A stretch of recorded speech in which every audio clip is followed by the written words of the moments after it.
ہاں یہ الگ بات ہے کہ اگر شوہر ناروا زیادتی کرتا ہے اور بالکل بے رحم ہے یا ایسا کو مطالبہ کرتا ہے کہ جو ناجائز میں آتا ہے وہ تو نہیں پورا کرنا.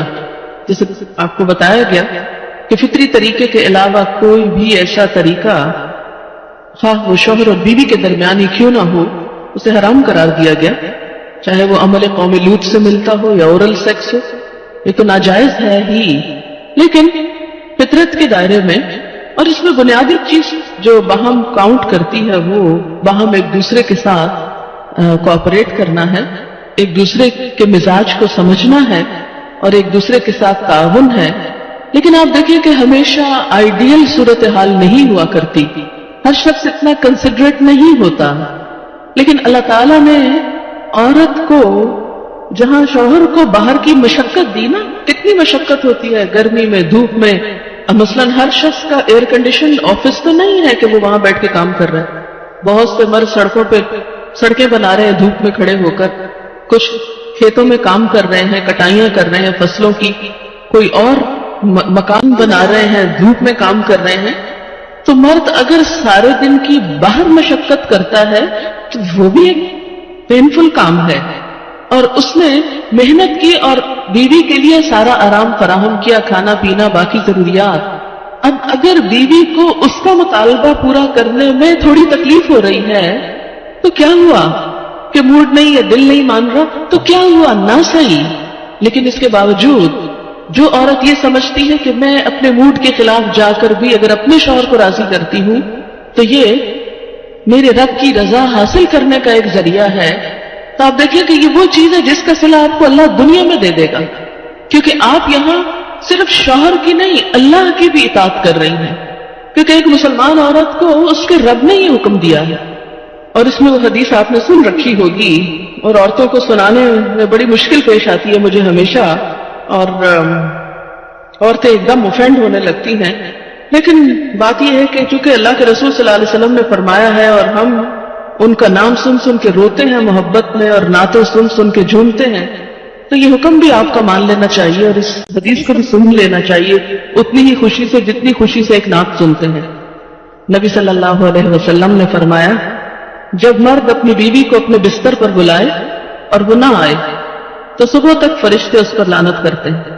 بخاری کی روایت ہے, کتاب النکاح. ٹھیک ہے, اس میں کہ اگر بیوی بیمار ہے یا اسے کوئی ایسی تکلیف ہے, یہ کوئی جینوئن ریزن ہے, تو اس میں اللہ تعالیٰ اتنے بے رحم نہیں ہے کہ وہ دیکھ رہے ہیں کہ ایک عورت بخار میں پڑی ہے اور اس کا شوہر اس کو مطالبہ کر رہا ہے اور عورت نے نہیں مانا تو اس پہ لعنت بھجوانی شروع کر دی جائے. نہیں, یہاں ایک نارمل حالات کی بات ہے کہ ایک عام حالات میں ایک عورت اگر اطاعت نہیں کرتی یا بات نہیں مانتی. اور اسی لیے ایک اور حدیث ہے, حضرت ابو ہریرہ کہتے ہیں کہ آپ صلی اللہ علیہ وسلم نے فرمایا اگر عورت کا خاوند اس کے پاس موجود ہو تو وہ اس کی اجازت کے بغیر نفلی روزہ نہ رکھے. تو گویا شوہر کی اطاعت نمبر 1 عام روزمرہ زندگی کے کاموں میں کوآپریشن, اطاعت بمانا کوآپریشن ہے. طوعاً کا مطلب ہوتا ہے خوشی سے کام کرنا. نمبر 2 اس کی خاص ضرورت یا تقاضے کو پورا کرنے میں اطاعت. ہاں, کہاں اطاعت نہیں جب وہ کوئی حرام کام کرنے کو کہے, جب وہ کوئی ناجائز کام کرنے کو کہے, جب وہ اللہ اور اس کے رسول صلی اللہ علیہ وسلم کی مرضی کے خلاف کام کرنے کو کہے. لا طاعت لمخلوق فی معصیت الخالق, مخلوق کی اطاعت جائز نہیں خالق کی نافرمانی میں. اگر اللہ تعالیٰ کسی کام پہ ناراض ہے وہ اطاعت جائز ہے. بہت سی خواتین کو دیکھا ہے جہاں اللہ کی نافرمانی ہو رہی ہے وہاں تو شوہر کی بات بھاگ بھاگ کے مانی جا رہی ہے, اس لیے کہ وہ اپنے نفس کے مطابق ہے. آپ سب جانتے ہیں کہاں کہاں. لیکن جہاں شوہر کی اطاعت اللہ کی رضا کے مطابق ہے لیکن ہماری رضا کے خلاف ہے تو پھر ہم وہاں نہیں بات مانتے. تو بسا اوقات ہم بظاہر اللہ کی رضا کا لیبل تو لگاتے ہیں, ہوتی اندر سے اپنے نفس کی اطاعت ہے.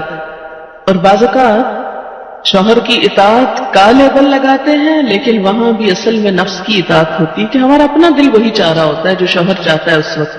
بعض اوقات کئی غلط کام شوہر چاہتے ہیں کہ بیوی کرے, ہم خود بھی وہ چاہ رہے ہوتے ہیں ساتھ, اس لیے آڑ لے لیتے ہیں جس شوہر نہیں مانتے. مثلا سر ڈھکنا, شوہر کو پسند نہیں، کیا کریں، اب شوہر کی اطاعت بھی تو اللہ ہی نے کہا ہے۔ یہاں شوہر کی ہم 100% اطاعت کو تیار ہو جاتے ہیں، کیونکہ اندر سے اپنا دل جو ساتھ ہے۔ لیکن جب رات کو شوہر بلائے وہاں اپنا دل نہیں، لہذا چاہے اللہ تعالیٰ کتنا ہی فرمائے، سب اطاعت بھول جاتے ہیں۔